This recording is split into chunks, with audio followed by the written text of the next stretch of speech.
আসসালামু আলাইকুম বন্ধুরা, আজকে আমরা তৈরি করতে যাচ্ছি ক্যারামেল পুডিং।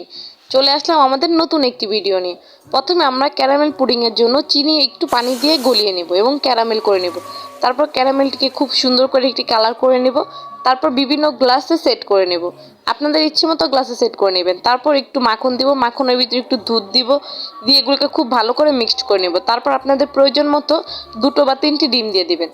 তারপর আমরা একটু দুধ দিব, দুধের ভিতরে একটু ভ্যানিলা এসেন্স দিব, দিয়ে এটিকে খুব ভালো করে ফেটে নেব। তারপরে দুধ ও ডিমের মিশ্রণটিকে একসাথে খুব ভালোভাবে ফেটে মিক্স করে নেব।